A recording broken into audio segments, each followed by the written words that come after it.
joining us this morning for breakfast. Mr. Kofi Kapito is here. He is, a consumer advocate. He's been doing this for years. Good morning, sir. Morning to you. How are you? I'm well. Great to have you in studio this morning. Thank you. And he's meeting his longtime friend, MP for Breaking West, Dixon Chedia. Hi. Kojo, good morning. I hope all is well. All is well. How's the town which is tending to be one of my favorite now? Jenny. How are you doing? Oh, great. Jenny is a great place. Okay. It's a place to be in this December. But Kojo, let me tell you a story. As a young sports journalist, after the Athens Olympic Games in 2004, I got opportunity to do internship at BBC UK. Okay. That was the time Sanidara was there, so I was there for some time. Upon my return to Ghana, Afro, the owner Mr. of Fox FM Poku, a very good friend of Capito, brought me to Fox FM and eventually relocated to Accra when Hot FM opened. So I was one of the pioneers with Dr. from Paul Manson leading the charge. So a group of us came in. That was 2005. And that was when I got to know Senior Capito. And we've been very, very good friends since. Except that he's a big man, very rich, and he doesn't take care of me. So it's been over 2 decades, and I think we're going to have a very interesting show. I admire his non-partisan nature of approaching issues, and even though a politician, I also place Ghana first. So it's going to be an interesting one. Let me say a very big good morning to Honorable Eric Opoku, the Minister of Agriculture. You remember about 2 weeks ago, there was a launch of Feed Ghana part relating to irrigation systems. Thankfully, over the weekend, Breaking West has benefited. 4 major sites, Ghana Irrigation Development Authority, officials were there. The contractors for the project were there, and I was there to hand over those 4 sites in my constituency to them. So, Breaking West being one of the top 5 producers of tomato, now with irrigation systems on board, we're going to have all-round season production. And I've told you that with right resources, Breaking West will be able to produce at least 20% of our national consumption in terms of tomato.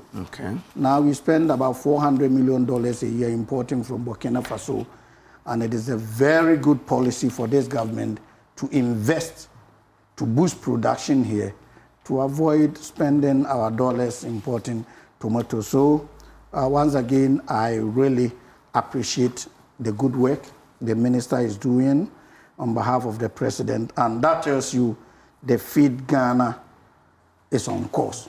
So in my constituency, Jene, Fetenta, Koraso, and Pruso, 4 different strategic locations are benefiting from solar-powered irrigation systems. And I must say it's a decision that will boost the economic activity of the district. All right, thank you very much, and we wish you all the best. I mean, as for Agric, I have said that Agric is the green gold, and if we can focus on it, it can help us reduce unemployment to the barest minimum. Mr. Capito, you have initial comment you want to? That was like that. Do you know, it's funny.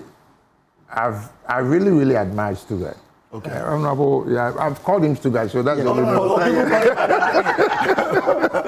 People call him by that. You know, and I'm very proud of him, knowing where he started from and where he is now.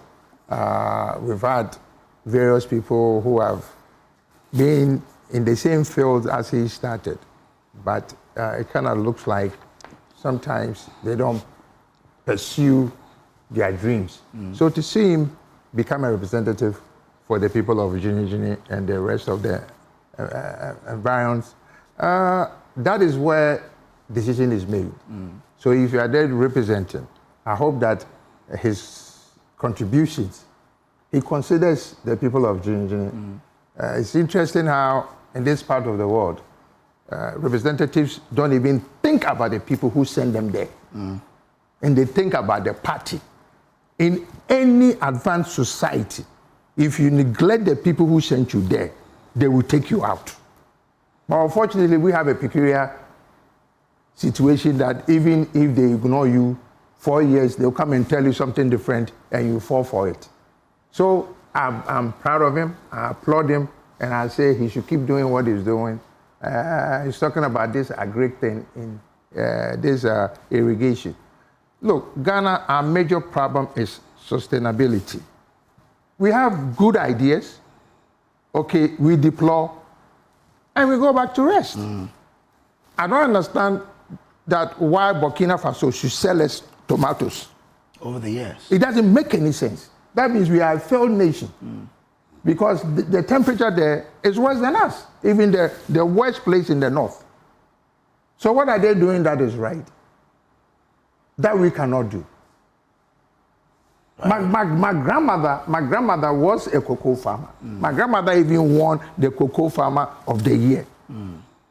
Okay, but the question is, the way we talk about cocoa, go and see people who are doing cocoa in other jurisdictions.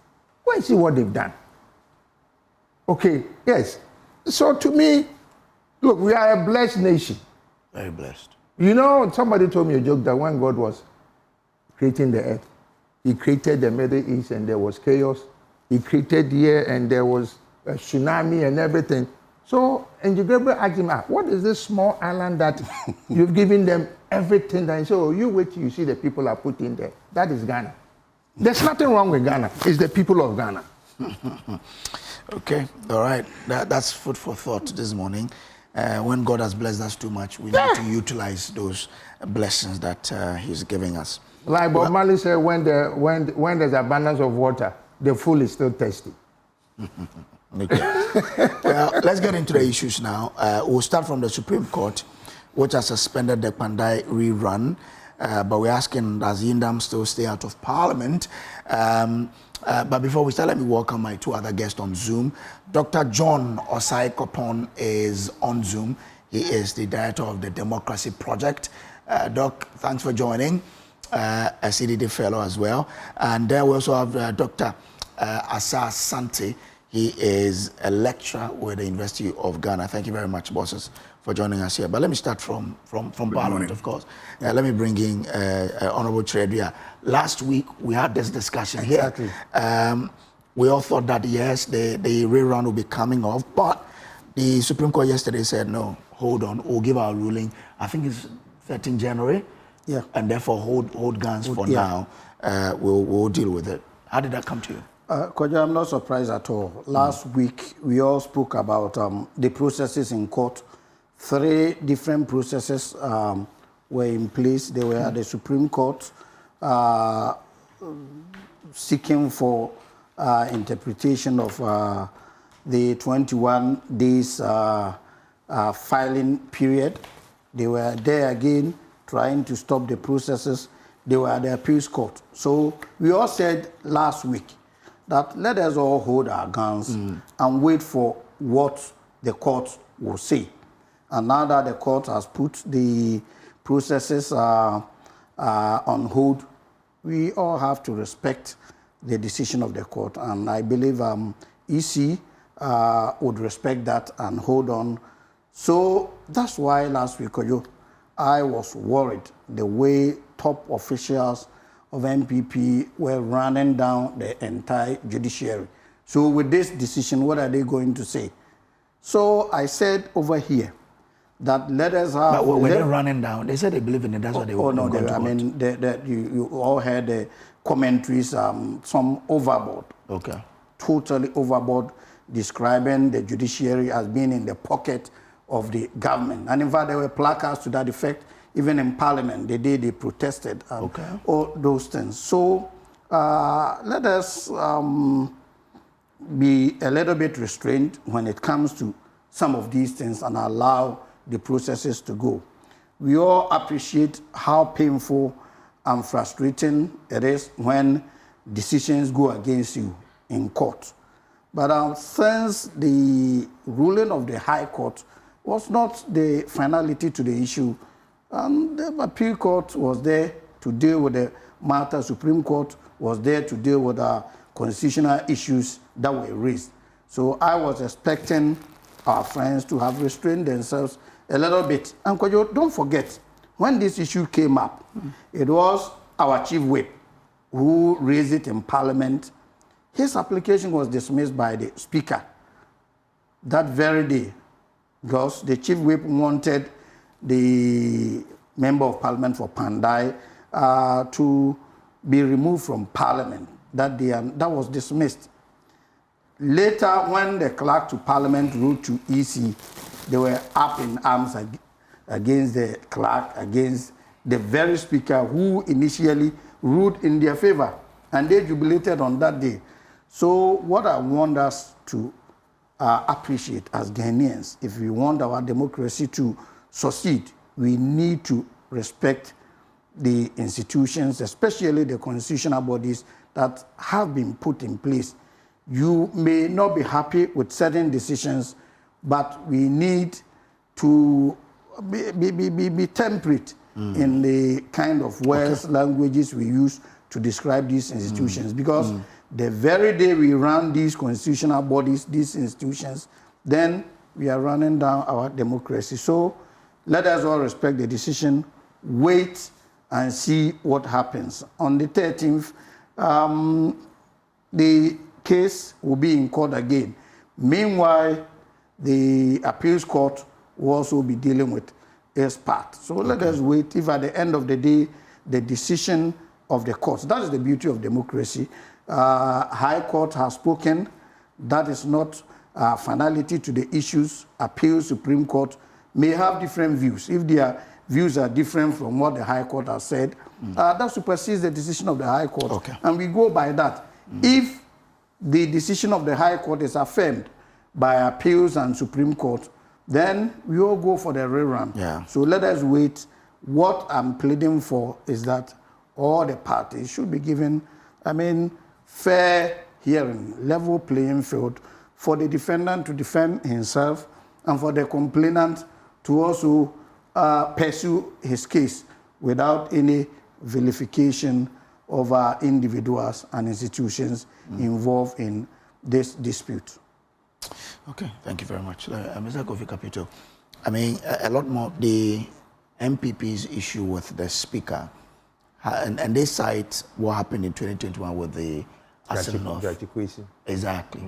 They say that when the court declared his election null and void, but he filed processes, the Speaker stayed every other process, and so they didn't understand why. Even though in the presence of all of these processes, the Parliament went ahead to declare this seat vacant. But does the court's decision yesterday bring any respite? Oh, it does. It does, because to me, if the Supreme Court says stop, who are you?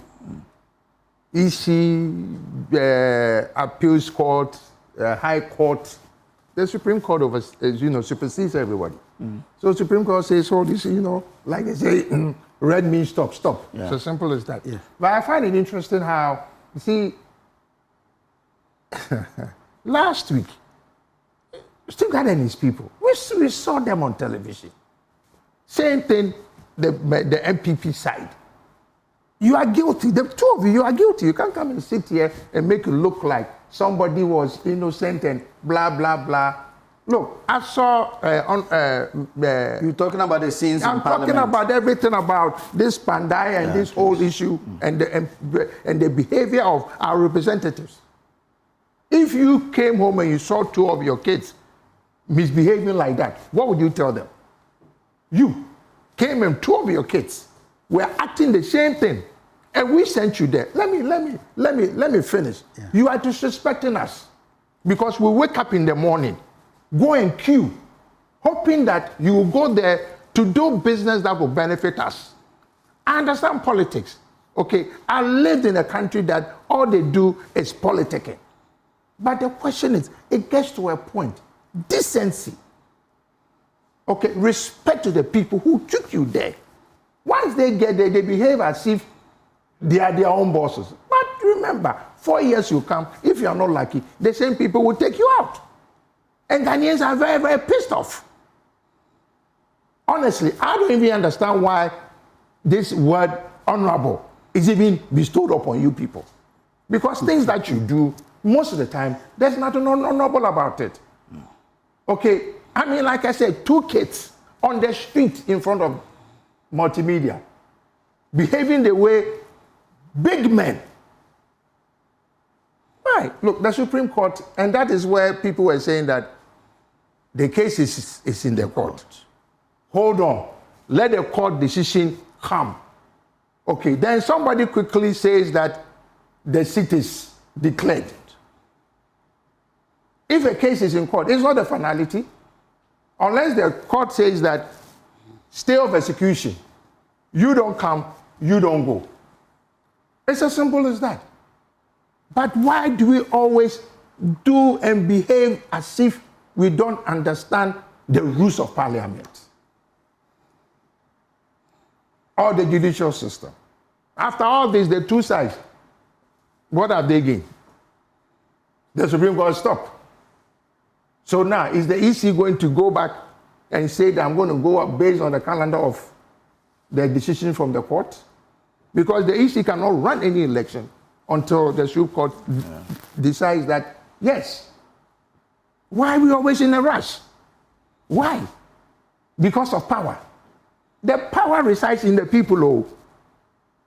Honorable Stugard, you are my younger brother, so I can, because I know you respect, so I can give you that. It resides in us. Oh, sure. Yeah, so that's what I'm saying. When you go there, understand that. Understand that. Because we took you there. The people of Jinjini, do you know how you campaign? Do you know how they got your message? That is why they said that they will send you instead of anybody else. So they have a lot of respect for you. Then they believe in you that you will deliver. As you are talking about this irrigation, that's what they want.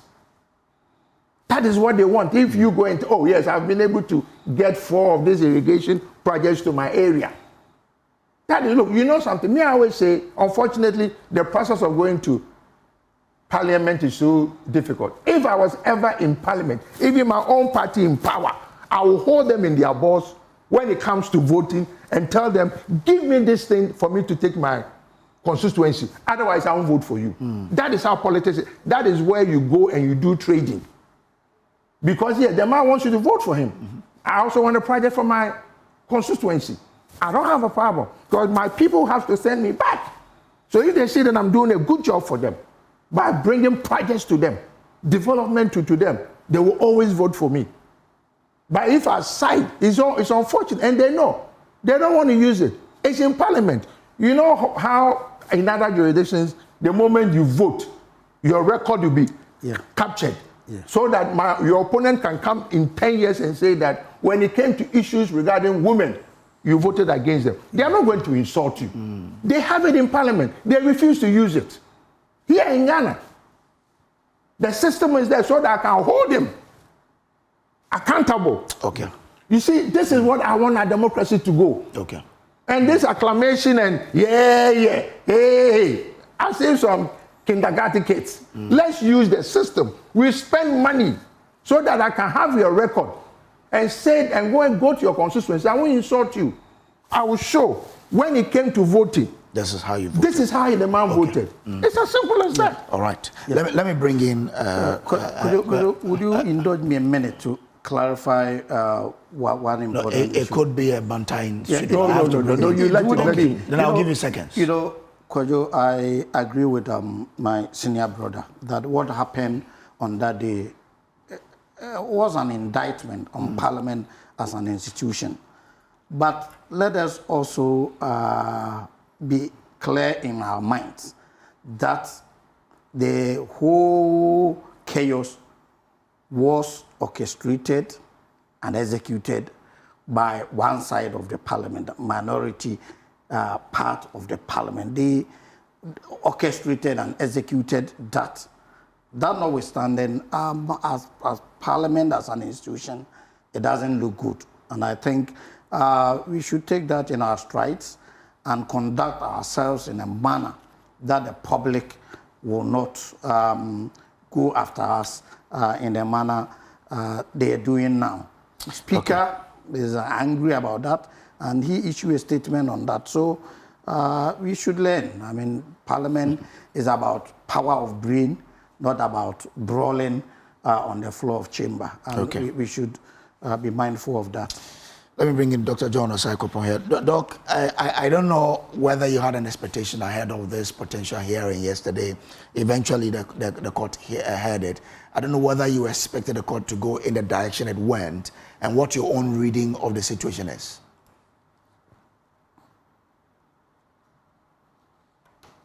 So I didn't have any expectation in terms of the direction in which the court was going to go. But I believe that the court played its proper role in terms of when there are deep disagreements over whether it's a decision from the lower court or one of these key processes of our democratic practices that borders on what a particular provision of the Constitution mean or does not mean, then it becomes only appropriate for the highest court of the land to step in. I particularly like the decision of, the directive to the EC to hold on until some of these key matters that have been brought at least to the Supreme Court have been resolved. And I think the court has said sometime in January to make a decision on that. The reason I like that is because I know that there is a legal debate over what happens to an intended action on the part of a public office holder when a stay of execution has been filed, even if the substance of the case has not been determined or not, or whether that stay has been granted or not. I think that there are certain actions that once done, to try and undo them will be a lot more messier than if you wait. And so I'm envisaging a situation where EC goes ahead, holds the rerun. Let's say the NDC MP wins the election, or even vice versa. The court comes back. Maybe the appeals court upholds the High Court decision. Fine, it overturns the High Court decision. Then what are we going to do? It sets the motion. It sets off all over again, and you can even think of just even the cost of how many reruns until there's some finality to this. So for me, whilst I had no expectations, I still appreciate the fact that the court has stepped in to put a pause on the rerun until some of these issues are resolved. I know the courts have taken several decisions in whether or not an appeal or a stay of execution really stays the hand of a constitutional body. But must the court be definitive on this going forward, such that if someone appeals against a judgment or applies for a stay of execution, it should stay the hand of any other party in executing that particular judgment?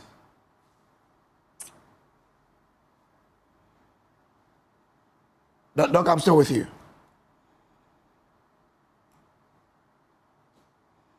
Okay, unfortunately. Let me come in studio now. Stuart was talking about the other side crossing over. The system in Parliament failed because there should have been the job of the marshals to be able to stop anybody from crossing. But we bastardized it. We were there that military men, you remember, were sent into the chambers. What the hell were they doing there? In a democracy? Where were the police? Because somebody has decided to tie the hands of the rightful people to do their job. You people should stop that. Politicians, stop that. Let me ask the same question I wanted to find out. You've been around for far too long to know this. Is that not long? Must the court be definitive on this issue. That if Stuttgart and I are in court, and I disagree with a certain judgment, and I apply for a stay or an appeal, it should stay the execution of that court, so that we don't find ourselves in this situation when EC will set a date and the court will say, hold on. You see, when these things are done, they are made as a yardstick or as a standard. As cases are referred to as Stuttgart versus Jine. Yeah. That is in court. So anytime a lawyer goes to court, you are entitled to go to court. That one, nobody stops you. Yeah. But those standards will be used to measure you that, Massa, there is even a precedent of this thing going on. Yes. So people going to court, they can go to court all they want. If you want to waste your money and go to court, waste your money and go to court. Knowing very well, and any sensible lawyer should be able to use that thing to tell you that, hey, Massa, this case is not winnable. Okay, but unless you go to say that we are going to seek an interpretation of that particular thing from the same Supreme Court, sometimes it works. Most of the time it might not work. But the question is, going to court, you are 100% entitled to go to court. But my question is, even though the courts have made pronouncement that, you know, if someone applies for a stay of execution, whether it stays the hand, we know that the court says it doesn't stay the hand of a constitutional body. That's why this was being done. And I'm asking whether the court should be definitive. Because here, the person appealed against this, applied for a stay of execution. But in the midst of these pending processes, the EC or the clerk of parliament went ahead to declare the seat vacant, and the EC set a date to rerun the election. And I'm asking whether the court should be definitive to say, in these matters, when someone applies for a stay of execution, stay until we determine. That is what we have the law. So if that's what they are saying, then that is what they are, the custodians of the law in Ghana. You cannot challenge it. The same way Stuttgart and his people are in charge of parliamentary affairs. That is what I call division of institutions. Okay, they know everything about parliament, the Supreme Court, or the judicial system also has their own way of doing things. As the speaker is the head of parliament. If the speaker says no, or if you are talking and you say, my friend, sit down, you don't have any other choice. But the question is, what I'm saying is, I like when legalities play out. Instead of probably repeating what we saw in parliament. If the courts are going to intervene, that civility will be the order of the day. Why not? We don't have to take arms and be punching everybody in their faces. So the courts are there to protect everybody. The courts, sometimes it goes in your favor. If you don't like it, there's a process. You go through it all the way to Supreme Court, even to a review. You can even go to review. The reason why people don't go to review is if you're not like it, the same Supreme Court judges are the ones who are going to sit on the case. So the issue now becomes, are we going to let the institutions, whether Supreme Court says stay, go, that's the way we want to do our democracy? That's what, it is fantastic when you look at some other countries and you look at the interpretation of the Supreme Court cases. I'm talking about the United States. Okay, I'm more familiar with it. And they even interpret where the comma and the full stop is in the Constitution. They will tell you that is not the intention of the framers of the Constitution. And they will tell you that times have changed. So it may be 700 years ago, the way Americans thought is not what they are thinking now. So that is what the body is there. The body is big brain people who are supposed to do big things for the people of Ghana. Okay. So I like legality. Yes, you might not like it. It's not every time that you go to court that you are supposed to win. You know, I tell you a story. My grandmother, there were two prominent lawyers in Kumasi. My grandmother had one of them. And she didn't understand that lawyers, after the case, are friends. Yeah. So when she went to court and she lost, when she came out, she saw her lawyer with his hands around the other lawyer. When we came home, my grandmother was on the floor rolling. Why? He says she has been deceived. Which I said, why? Now you say, her lawyers connived. No, but that is the way it is. Yeah. Okay, but now people understand when they go to court. So let us allow the systems. Me, I believe in systems. Okay. Okay. A quick one. For me, let me cross-check whether I have Dr. Kwame Asante on the line. Okay. Yes, I totally disagree with a definitive ruling on such matters. Okay. They should remain on case-by-case basis. Okay. Because could you zoom in, an election has been held, president-elect due to be sworn in, and somebody goes to court, files injunction. Then that injunction will stay the hand of Parliament from swearing in the president to create constitutional vacuum. Okay. So it should be determined on case-by-case basis. As Senior earlier alluded, how much mess would be created or irreparable damage will be occasioned when the processes go ahead. So you look at it and say, the damages that will be occasioned will be too difficult to repair. Okay. So let us stay the matter. Okay. Sometimes the no harm or damage will be occasioned. Okay. Then the court will say, let us proceed, notwithstanding the fact that injunction application is pending. So it should remain as it is and be dealt on case-by-case basis. Yesterday, Tanko Rashid said that, well, the ruling gives the NDC enough time to campaign. It gives everybody enough time to campaign. No, but clearly NDC will be the happier party. Because you can execute project. Because the polls were all pointing to a certain direction. There was a 4-point gap, 50-46 against NDC with just 14 days to go.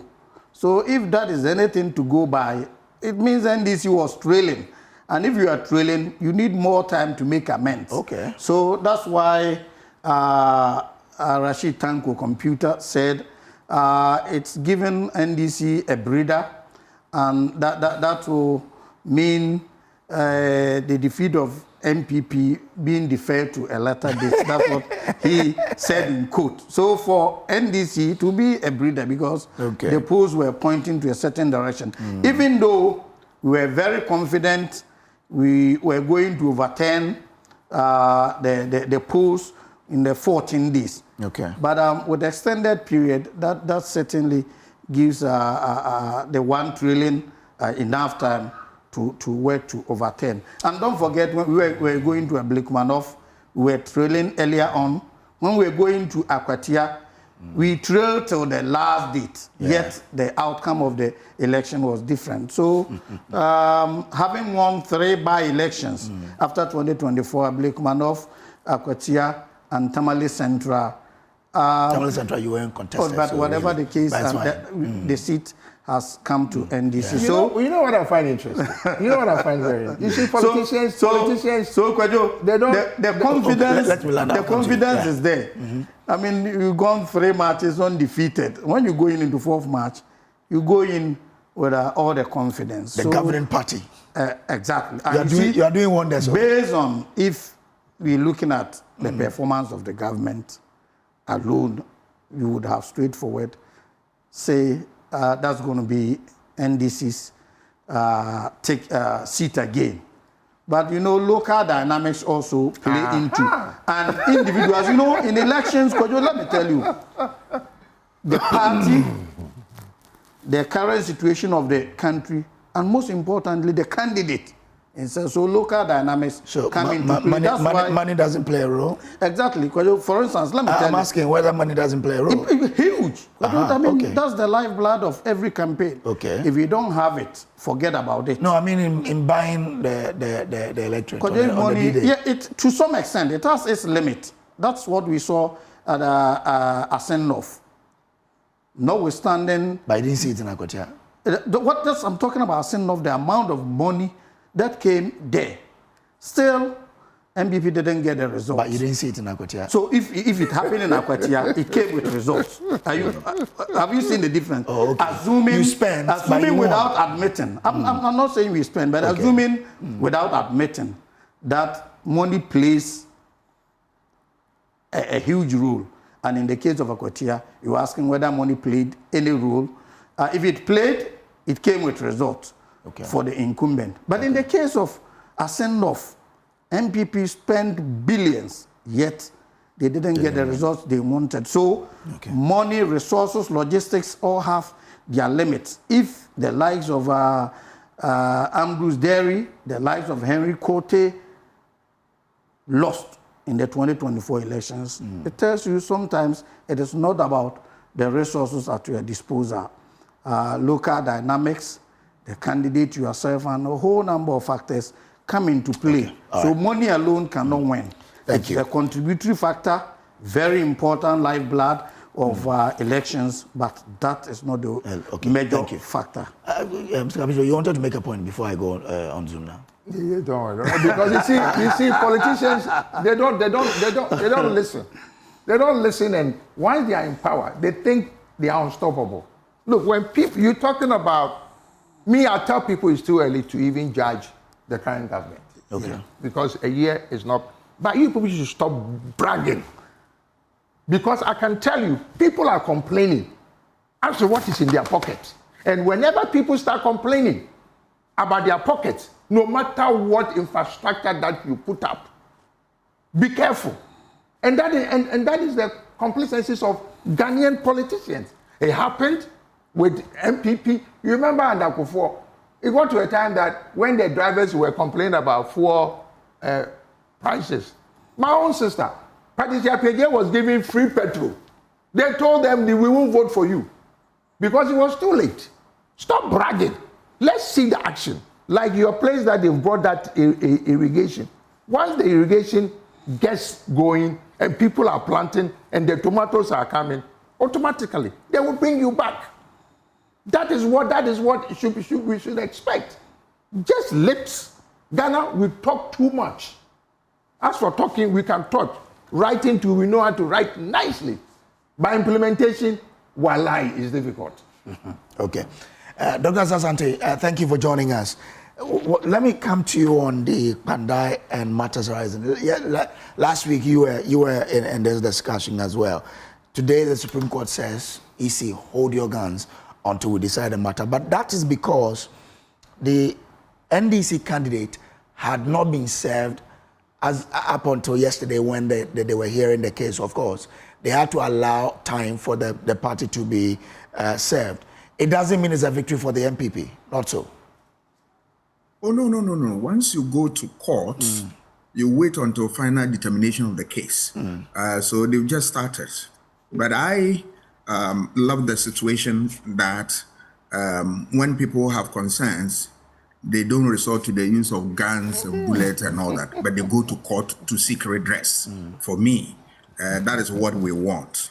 But beyond the court action, I also want to see a day that there will be a clarity on the position in terms of when somebody, file a stay of execution and its effect in Parliament and all that. Because if you listen to the rulings in Parliament, they keep changing.